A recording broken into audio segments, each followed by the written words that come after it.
জি, আসসালামু আলাইকুম ভাই। আমাদের আক্তার জীবন আপনাকে আমাদের অনুষ্ঠানে স্বাগত জানাচ্ছি। আশা করি আপনি ভালো আছেন। আক্তার ভাই, যে কথাটা আমি একটু লম্বা ভূমিকায় দিলাম, আহ, মোটামুটি আমার যে মূল্যায়নটা সে ব্যাপারে আপনার মতামত আমরা জানতে চাইবো। আসলে কি দেশে একটা নির্বাচনে হাওয়া বইছে? সে হাওয়া কি আপনি টের পাচ্ছেন? ধন্যবাদ মাসুল কামাল ভাই। ধন্যবাদ, আপনার মাধ্যমে আপনার অগণিত দর্শক দেখে তাদের সবাইকে সালাম জানাই, সব ভালো থাকবেন। দেখেন, আমি যদি কোনো জিনিস আপনি আমার কাছে চান, আমি যদি দিতে চাই, তাহলে কিন্তু আমি সরাসরি বলবো হ্যাঁ বা না। আর যদি আমি দিব না কিন্তু আপনাকে আবার নাও করব না, তাহলে আমি বিভিন্ন বিবরণের এটাকে সময় কালক্ষেপণ করব, বিভিন্ন কথা বলবো। আজকে আপনি কি কারণে, কোন যুক্তিতে ডক্টর ইউনূস সরকার সাহেবের কাছে নির্বাচন প্রত্যাশা করেন? রাজনীতি একটা সিম্পল জিনিস বোঝার চেষ্টা করেন। যে ভদ্রলোককে আমরা আগেও বহুবার তত্ত্বাবধায়ক সরকারের দায়িত্ব নেওয়ার জন্য বলা হয়েছে, যখন 3 মাস ব্যাপী ছিল তখনও উনি আসেন নাই, যখন 2 বছরের তত্ত্বাবধায়ক সরকার করা হলো তখনও তিনি আসেন নাই। উনাকে বলা তখন উনি বলেছিলেন যে 5 বছরের হইলে উনি আসবেন। তখন ওনার বয়স আরো কম ছিল, ওনার কর্মক্ষমতা আরো বেশি ছিল। যাই হোক, অনেক ভালো হতো, কিন্তু এইবার উনি হঠাৎ করে চলে আসলেন কেন? তিনি কিন্তু জুলাই মাসে বাংলাদেশে ছিলেন। এই জুলাই বিপ্লবের সময় কিন্তু উনি আদালতে হাজিরা দিয়েছেন, এবং আদালতে হাজিরা দিয়ে 4 তলা 5 তলায় এই 85 বছর বয়সে বৃদ্ধকে শেখ হাসিনা হাঁটাইয়া 5 তলায় উঠাইছে। কেউ কিন্তু প্রতিবাদ করে নাই, সাধারণ মানুষের মতো উনি 5 তলায় উঠেছেন, সেখান থেকে নেমে গিয়েছেন। তারপরে উনি দেশ থেকে চলে গেছেন, অর্থাৎ শেখ হাসিনা তাকে কোন রকম সমস্যা সৃষ্টি করে নাই। 5ই আগস্টে যখন আপনারা জানেন সরকার পতন যখন হয়ে গেল, দুপুরবেলা 11টার পরে শেখ হাসিনা চলে গেলেন, তখন সেনা প্রধান যখন বললেন যে আমি দেশের দায়িত্ব নিয়ে নিয়েছি, কথাটা মনে আছে কিনা জানেন? যে আমি দায়িত্ব নিয়েছি, এখন একটা সরকার গঠিত হবে, আমি সবার সঙ্গে আলোচনা করতেছি, আপনারা আমাকে সময় দেন, ধৈর্য ধরেন, না, এটা কথা বলেছিলেন যে আপনারা আমার উপর আস্থা রাখেন। আস্থা রাখেন। তো সেখান থেকে আমরা পরে আসিফ মাহমুদের কাছে যে তথ্যটা পাই, যে তারা যখন গিয়ে ওই কাছে ইয়ার অফিসে গিয়ে, এপি না এএফপির অফিসে গিয়ে ওই শামসুল আলমের অফিসে গিয়ে দেখা করলো, সেখানে গিয়ে দেখা করার পরে তারা বললো যে না, তারা ওই ক্যান্টনমেন্টে যাবে না, সেনানিবাসে যাবে না, তারা সরকার আলাদা গঠন করবে। তখন তাদের মধ্যে একটা ঐক্য আলোচিত হয়, এবং সেখানে ডক্টর ইউনূস সাহেবের নাম আসে। এবং ইউনূস সাহেবের নাম আসাতে সেনাপ্রধান নাকি বুকে পাথর চাপা দিয়া সেই নামটা অ্যাকসেপ্ট করেছে, সেটাও আমরা ইতিহাস থেকে জানছি, অর্থাৎ আসিফ মাহমুদের কাছ থেকে জেনেছি, এটি আজকে ইতিহাস। তাহলে পাথর চাপা দিয়ে যে সরকারকে মেনে নেওয়া হলো, সেই সরকার নিশ্চয়ই, তখনই বলেছিলাম আমি, আমার যদি আমার ফেসবুকের লেখাগুলো আপনাকে আমি বলবো, পরে দেখতে পারি, সময় বললে পাঠাতে পারি। বলেছিলাম এই সরকার তো নির্বাচিত আসে নাই, এই সরকার আসছে অন্তর্বর্তীকালীন সরকার, অর্থাৎ এই সরকার দেশটাকে হাসিনা বিরোধী মানুষগুলো ঐক্যবদ্ধ করে দেশটাকে ভালোর দিকে নিয়ে যাবে, এবং যতদিন প্রয়োজন পড়ে ততদিন উনি থাকবেন। নির্বাচন দেওয়া ওনার দায়িত্ব নয়। আমি এখনো মনে করি ডক্টর ইউনূস সাহেবের নির্বাচন দেওয়ার দায়িত্ব নয়, এবং সেই ম্যান্ডেট নিয়েও তিনি আসেন নাই। কিন্তু উনি যে কোনো কারণে হোক বিপ্লবী সরকার গঠন না করে উনি চলে গেলেন নির্বাচিত, চলে গেলেন সাংবিধানিক সরকারের দিকে, এবং সাংবিধানিক সরকার গঠন করার পরে উনি নিজের গেরা কলে নিজে পড়ে গেলেন। উনি হাইকোর্ট দিয়ে বক্তব্য দেওয়ালেন যেটা বৈধ। আসিফ নজরুল সাহেব হাইকোর্ট থেকে নিয়ে আসলেন, পরবর্তী আমরা দেখতে পেলাম যে হাইকোর্টের বিচারকরা তখন সেনানিবাসে পালিয়েছিল, তারা কোর্টেও ছিল না, সেটাও আমরা ইতিহাস থেকে জানলাম। কাজে আজকে এই 1টি বছর হয়ে গেল, 6 মাসে তো আপনারা দেখছেন যে কি আলোচনা হয়েছে। আহ সমন্বয় কি বলে ওটা, ঐক্যমত্য করার জন্য জাতির মধ্যে কি আলোচনা হয়েছে, আমরা দেখেন কিভাবে সম্পদ সময়ের অপচয় করা হয়েছে, রাষ্ট্রের সম্পদ অপচয় করা হয়েছে। এখন পর্যন্ত কোনো অশ্বডিম্ব ছাড়া কিছু প্রসব করতে পারে নাই। আজকে একটি ছাত্র সংগঠনের বিশাল সমাবেশ হয়েছে, এবং পাশাপাশি এনসিপি পুরা দলীয় সংগঠন করেছে। এবার এনসিপি কে বলা হচ্ছে তারুণ্যের দল। আজকে বিএনপি রাজনীতিটা দেখেন কত মেচুর পলিটিক্স বিএনপি আজকে করেছে। 3 তারিখে 3রা আগস্ট বিএনপি ঘোষণা করেছিল 2 মাস আগে তারা ছাত্র সমাবেশ করবে, এবং সেটা তারা ঘোষণা দিয়েছিল শহীদ মিনারে, এবং সে অনুযায়ী ঢাকা বিশ্ববিদ্যালয় থেকে শহীদ মিনারের অনুমতি তারা নিয়ে নিয়েছিল। কিন্তু পরবর্তীতে এনসিপি ঘোষণা করলো যে তারা শহীদ মিনারে সমাবেশ করবে 3রা আগস্টে। অগাস্ট। বিএনপি বলল ঠিক আছে। বিএনপি কিন্তু সরে চলে আসলো শাহবাগে, এবং শাহবাগে কিন্তু গত 4 দিন ধরে কিন্তু একটি গ্রুপ, এনজিও গ্রুপ, আন্দোলন করছিল যে এই জুলাই সনদ ঘোষণা করতে হবে, জি। তারা কিন্তু আজকে হাওয়া হয়ে গেল, তাদের কোনো অস্তিত্ব আজকে পাওয়া গেল না, তারা কোথাও নাই। আজকে যে সমাবেশগুলো, তারুণ্যের সমাবেশটা বিএনপি দেখাচ্ছে, ছাত্রদল দেখাতে পেরেছে, তারপরে কোন রাজনৈতিক দল বলতে পারবে যে আগামী তরুণ তাদের পক্ষে? এবং তারেক রহমান উদ্যত্ত আহ্বান যে জানিয়েছে যে যারা এই তরুণ যারা ভোট দিতে পারে নাই, তাদের প্রথম ভোট হোক বিএনপিতে ধানের শীষে, এই যে আহ্বানটা, এই আহ্বানটা যাদের উদ্দেশ্যে জানিয়েছে তারা যে বাংলাদেশের বিশাল তরুণ, এটা তো আজকে প্রমাণিত হয়ে গেছে। আজকে আপনি আমাকে প্রশ্ন করেছেন নির্বাচনের ব্যাপারে, ভাই আমার গা ছমছম করছে। আজকের যে অবস্থানটা, তাতে আমার কাছে কোনো অবস্থাতে ভালো মনে হচ্ছে না। কেন কেন ভালো না মনে না হওয়ার কি আমার কারণ? কাছে বিশাল অশনি সংকট দেখা দিচ্ছে। তারপরে আবার সরকার ঘোষণা করেছে 5 তারিখে সংসদের দক্ষিণ প্লাজায় তারা ঘোষণা করবে। দক্ষিণ প্লাজায় কিন্তু এতকাল জানাজা হয়ে আসতেছিল। আপনি যদি খেয়াল করে দেখেন, বাংলাদেশের যত বড় বড় রাজন্যবর্দের জানাজা হয়েছে, সব জি। কিন্তু দক্ষিণ প্লাজায় হয়েছে। হুম। পরবর্তী শারমিন আক্তার, শারমিন কি স্পিকার, ইনি এটাকে ঈদগাহ বানিয়েছিল, ঈদের জামাতে জাগো বানিয়েছিল। এখন এটাকে আপনি আজকে জুলাই সনদ ঘোষণা করার স্থান করতে যাচ্ছেন, যেখানে আপনার লক্ষ্যটা হলো বর্তমান প্রচলিত সংবিধান বাতিল করবেন। সংবিধান বাতিল করবেন কোথায় দাঁড়িয়ে? যে সংবিধানের অধীনে যে সংবিধান সংসদ রচিত হয়েছে, ওই সংসদকে আপনি দাঁড়িয়ে দক্ষিণ প্লাজায় আপনি করবেন।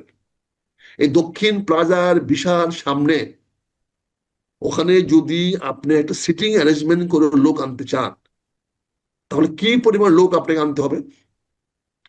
আর যদি স্বতঃস্ফূর্ত জনতা আনতে চান, তাহলে আরো কত বেশি লোক লাগবে?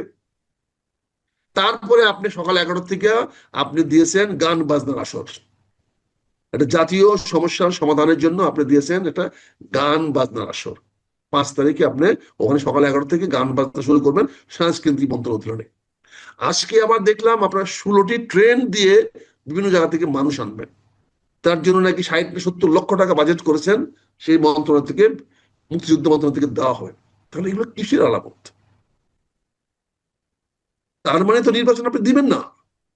তা আপনি যখন নির্বাচন দিবেন না, আমি কেন আমার গা ছিমছিম করছে, তাহলে গৃহযুদ্ধটা আপনি এড়াবেন কেমনে? আপনি কিভাবে মনে করতেছেন যে জাতীয় ঐক্য 5 তারিখে বজায় থাকবে যখন আপনি গান বাজনা পার্টি দিয়ে লোক আনবেন, যখন আপনি বিনা টিকেটে ট্রেন ভাড়া দিয়ে লোক আনাবেন, সরকারের টাকা দেওয়া ট্রেনে মানুষকে আনাবেন, বাস তো আনবেনই। তাহলে এই সমস্ত বিনা পয়সার লোক আনায় আপনি তাদের সামনে যদি ঘোষণা করেন, নির্বাচনে তারিখ ঘোষণা না করেন, তাহলে আপনি কি ওই সভা থেকে বেরিয়ে যেতে পারবেন? আমার তো মনে হয় না। যদি বৃহত্তর রাজনৈতিক দল যদি ওই সমাবেশে সহায়তা করে, কারণ আপনি দেখেছেন আজকে আমার এনসিবি ছেলেদের সঙ্গে কিভাবে বিট্রে করা হয়েছে, কিভাবে তাদেরকে বিশ্বাসঘাতকতা করা হয়েছে, কিভাবে আজকে তাদের মিটিংটাকে ফ্লপ করিয়ে দেওয়া হয়েছে, আপনি দেখতে পাচ্ছেন না, নিশ্চয়ই। এনসিপি মিটিং যদি ফ্লপ হয়ে থাকে, এর দায় আপনি মানে সরকারকে কেন দেবেন? এর দায় তো এনসিপি কে নিতে হবে। কেন এনসিপি নিবে? এনসিপি কিন্তু এই পথে নামাইছে কে? এনসিপি কে সকল কিছু সাহায্য সহযোগিতা করা আশ্বাস অঙ্গীকার কে দিয়েছে? এই সরকার। তাহলে আজকে ট্রেন দিল না কেন? আজকে সারা বাংলাদেশ থেকে লোক দিল না কেন? আজকে সরকার এখানে নেগোসিয়েট করে ছাত্র দলকে সভাটা আজকে বাতিল করালো না কেন? যদি তারা এনসিপির প্রতি যদি আস্থাশীল হইতো, এনসিপি যদি প্রতি তাদের যদি ন্যূনতম যদি স্নেহ ভালোবাসা থাকতো, তাহলে আজকে তো সরকারের উচিত ছিল যে আপনি 3 তারিখের সভাটা বিএনপি কে বলা যে আপনি 5 তারিখে নিয়ে আসেন, আমরা আপনাদের সঙ্গে থাকবো। আপনি ছাত্র দলকে নিয়ে আসুন, আপনি সবাইকে নিয়ে সোহরাওয়ার্দীতে চলে আসেন। আমরা তো ঐক্যমতে করতে যাচ্ছি, আমরা তো ঐক্যমতে পৌঁছে গেছি, আমাদের সবাই দল মিলে আমরা ঐক্যমত করবই। তা না, আমরা কিন্তু আমার কথা হলো কি, এনসিপি নিজ দায়িত্বে একটা মিটিং ডেকেছে, তারা তাদের ইশতেহার ঘোষণা করবে। সেখানে লোক আনার অথবা লোক আনার জন্য অনুকূল পরিবেশ তৈরি করার দায়িত্ব সরকারের কেন হবে? আসদ কামাল ভাই, এনসিপিটা 3 তারিখের সেন্টিমেন্ট, 3 তারিখের emotion, 100% emotion of NCP, 100% NCP of আমাদের যারা এই মানে কি বলে বৈষম্য ছাত্র আন্দোলন করেছিল, তারাই কিন্তু 3 তারিখে এই রাইট। শহীদ মিনারে দাঁড়িয়ে ঘোষণা করেছিল এই সরকারকে পতন করতে হবে, সরকারের পদত্যাগ দাবি করেছিল, ওরাই করেছিল, এটা কিন্তু অন্য কেউ আগে করে নাই। কাজে এটা তো তাদের দিন, 3রা আগস্টটা ডেডিকেটেড হইতে হবে শুধুমাত্র বৈষম্য ছাত্র আন্দোলনের জন্য। সেই বৈষম্য ছাত্র আন্দোলনটাকে ডক্টর ইউনূস সাহেব অত্যন্ত মেটিকুলাসলি এটাকে এনসিপিতে রূপান্তরিত করেছে। এটা ডক্টর ইউনূস সাহেবের সফলতা, সার্থকতা। উনি বৈষম্য ছাত্র আন্দোলনের প্ল্যাটফর্মটা ভেঙে দিয়ে, ধ্বংস করে দিয়ে উনি এটাকে এনসিপিতে নিয়ে গেছেন। তো উনি যখন এনসিপিকে নিয়ে আসছেন, আজকে 3 আগস্টটা তো অন্য কারোর সঙ্গে শেয়ার করার কথা না। আজকে 3 আগস্টের বিষয়টা তো একমাত্র এনসিপির। এখানে কেন ছাত্র দলের সভা দিলেন? তার মানে আপনি বেইমানি কার সঙ্গে করলেন? বিশ্বাসঘাত কার সঙ্গে করলো এই সরকার? সরকার তো এনসিপি ধ্বংস করে দিল। তার মানে আপনি বলতে চাচ্ছেন এগুলো সেই মেটিকুলাস ডিজাইনের পার্ট? অবশ্যই। আপনি এনসিপি কে ধ্বংস না করলে আপনি বিএনপির সঙ্গে কি করে আঘাত করবেন? কি করে বিএনপি কে নির্বাচনটাকে ডেটটাকে পিছাবেন? কারণ তাদের বক্তব্য তো, এনসিপি বক্তব্য তো পরিষ্কার বলে দিয়েছে যে তাদের কতগুলো দাবি পূরণ না হওয়া পর্যন্ত দেশে নির্বাচন হতে পারবে না। তাহলে আজকে আপনি যে এনসিপি কে যে আজকে যেভাবে আপনি জনগণের সামনে ছোট করলেন, এনসিপি আজকে 24 দফা রাজনৈতিক একটা কর্মসূচিতে হলো, সেটা তার দলীয় কর্মসূচি, এটা জাতীয় কর্মসূচি নয়। আজকে যে 24 দফা জুলাই সনদ বলেন না, জুলাই সেটা তো সে বলেছে আমি করব করব করব করব, সেটা কোথাও বলে না করতে হবে, কোথাও বলে না এটাকে করতে হবে, পালন করতে হবে। সে তো সব জায়গায় 24টা পয়েন্টেরই শেষে বলেছে, প্রতিটা সেন্টেন্স শেষ করেছে করব, আমরা করব, আমরা করব, আমরা করব। তুমি করবে কোথায় বসে? তোমার বাড়িতে বসে? বাংলাদেশের জনগণকে তোমাকে দায়িত্ব দিয়েছে এগুলো করার জন্য? না, তারা হয়তো ভাবছে তারা ক্ষমতায় যে করবে। তাহলে ক্ষমতা যাবে কেমনে? তাহলে সেটা তো পরিষ্কার করতে হবে। তারা তো ক্ষমতায়, তাহলে বলতে হবে কমিউনিস্টদের মতো বিপ্লব করতে হবে। আমি তো সেটাই বলেছিলাম, তাহলে তাদের বিপ্লবী সরকার হওয়া দরকার ছিল। তারা তো সেই বিপ্লবটা ডক্টর ইউনূস সাহেবের হাতে তুলে দিলেন। তাদের যে জয়টা, তাদের যে বিপ্লবটা, সেই বিপ্লবটা ডক্টর ইউনূস সাহেবের হাতে ঢাকা বিমানবন্দরে, শাহজালাল বিমানবন্দরে গিয়ে, ওখানে গিয়ে ভিআইপি রুমে উঠে দিয়ে আসলেন। তারপরে থেকে তো তাদের এখন দায়িত্ব নাই, এবং তাদের সঙ্গে যে চরম বিশ্বাসঘাতকতা করা হয়েছে, তারপর এই বলেন যে গাছ কেন, এই কথাগুলো যদি বলতে গিয়ে আজকে বলেন, এটা এটা ডাইমেনশন চিন্তা করে কথাগুলো। এটা কি বিশ্বাসঘাতকতা করা হয় নাই? এই এনসিপি কে আজকে ধ্বংস করে দেওয়া হয় নাই? না হলে এনসিপি কে বলতো তোমরা আজকে করো না, অভিমান করে বসে থাকো, আমাদের এই বিপ্লব চিন্তা হয়ে গেছে, আজকে এনসিপি কে এই কথাটা বলাইতা। আপনি এনসিপির পক্ষে থাকলেন না, না থেকে আবার 5 তারিখে আহ্বান জানালেন জনগণকে আসতে, এবং সেখানে বিএনপি জামাত সবাইকে আহ্বান জানিয়েছেন, সবাইকে নিয়ে আপনি দস্তখত করবেন। কি দস্তখত করবেন সেটা এখনো ফাইনাল হয় নাই। আপনি জানেন যে জেফারসন এবং ওয়াশিংটন দুজনে মিলে এবং কয়েকজনে মিলে, ফার্গুসন, তারা মিলে সংবিধান রচনা করেছিল। কিন্তু সেই ফার্গুসন, সেই রচনাতে কিন্তু জেফারসন সাইন করে নাই। মার্কিন মার্কিন যে সনদ, যে সংবিধান লেখা হয়েছিল, যার মূল লেখকই ছিল তৎকালীন উকিল, অ্যাডভোকেট বা ব্যারিস্টার এই জেফারসন, যে তৃতীয় প্রেসিডেন্ট হয়েছিল, সে কিন্তু দস্তখত করে নাই। তাকে দস্তখত করার জন্য 13 বার ওয়াশিংটনকে যেতে হয়েছে, ওয়াশিংটন থেকে নিউ ইয়র্কে, তারপর দস্তখত করে নাই। এটা তো ইতিহাস আছে আমাদের। সবাই একমত হইলে, ড্রাফট করলে সাইন করে দিবে এমন তো কথা না। তারপরে বিএনপির কি ম্যান্ডেট আছে এটাকে সাইন করার? এখন পর্যন্ত এখন টুডে বিএনপির স্থায়ী কমিটি কি অনুমোদন দিয়েছে? বিএনপির জাতীয় নির্বাহী কমিটিকে অনুমোদন দিয়েছে? বিএনপি দলগতভাবে কি সম্মেলন করেছে এই সনদ দস্তখত করার জন্য? এই সনদকে আমি সাইন করে দিয়ে গেলে হবে? সালাউদ্দিন সাইন করে দিলেই সনদ হয়ে যাবে? এই সনদ কি বিএনপি মানবে? এই সনদকে আলোচনা করার জন্য পাঠিয়েছে, কিন্তু এই সনদটাকে ডক্টর ইউনূস সাহেবের নেতৃত্বে দস্তখত করার জন্য কি পাওয়ার দিয়েছে সালাউদ্দিনকে? না, 5 তারিখে তো সনদ করা হবে না। 5 তারিখে হবে আপনার ঘোষণাপত্র, জুলাই ঘোষণাপত্র যেটা করা হচ্ছে। জুলাই ঘোষণাপত্র, এবং দস্তখত করবেন সবাই, সবার হ্যাঁ, উপস্থিতিতে হ্যাঁ, হ্যাঁ। ঘোষণা করবেন। তাহলে সেখানে কি আমার সালাউদ্দিন সাহেবকে যাওয়ার অনুমতি মহাসচিব দিবে? এবং মহাসচিবকে ওই সভায় যাওয়ার অনুমতি কি জনাব তারেক রহমান সাহেব দিবেন? কারণ এখন দাওয়াতটা তো করতে হবে তারেক রহমান সাহেবকে, ওখানে তারেক রহমান সাহেবকে দাওয়াতটা করতে হবে। সকল দলের পক্ষ থেকে যদি বিএনপি যেতে হয় তো বিএনপি তারেক রহমান সাহেব যাবে, অথবা তিনি যাকে মনোনীত করবেন। রাইট, তাহলে রাইট। উনি কেন মনোনীত করবেন কাউকে, যেখানে দলীয় প্রধান কিন্তু আসতে হবে? দলীয় প্রধানে আসার ব্যবস্থাটা আপনি কেন করলেন না? কেন নিশ্চিত করলেন না যে উনি যেন তারেক রহমান সেদিন বাংলাদেশে উপস্থিত থাকে? এটা করার দায়িত্ব কার ছিল ভাই? আপনি তো একজন সাংবাদিক, পুরনো বয়স্ক মুরব্বী সাংবাদিক, আপনি বলেন। রাজনৈতিক আলোচনার দৃষ্টিভঙ্গিতে আপনি বলেন। আপনি বললেন সকল দলের সবার সামনে দস্তখত হবে। সকল দল বলতে আপনি কাকে বোঝাচ্ছেন? তারেক রহমান সাহেব ছাড়া অন্য কেউ যদি সেখানে যায়, এটা কি দলের উপস্থিতি বোঝায়? দেশমাতা খালেদা জিয়ার উপস্থিতি ছাড়া যদি এখানে বিএনপির হাজারো নেতাও যায়, লক্ষ লক্ষ নেতা কর্মীও যায়, তাও কি সেটা বিএনপি উপস্থিত বোঝায়? ওই উপস্থিতিতে অবশ্যই দেশমাতা খালেদা জিয়া থাকতে হবে, অথবা তার জায়গায় তার পুত্র জনাব তারেক রহমান থাকতে হবে। হ্যাঁ, তারপরে যদি ওনারা যদি কাউকে মনোনীত করেন, নির্বাচিত করেন, সেটা জি। অন্য বিষয়, করতেই পারেন।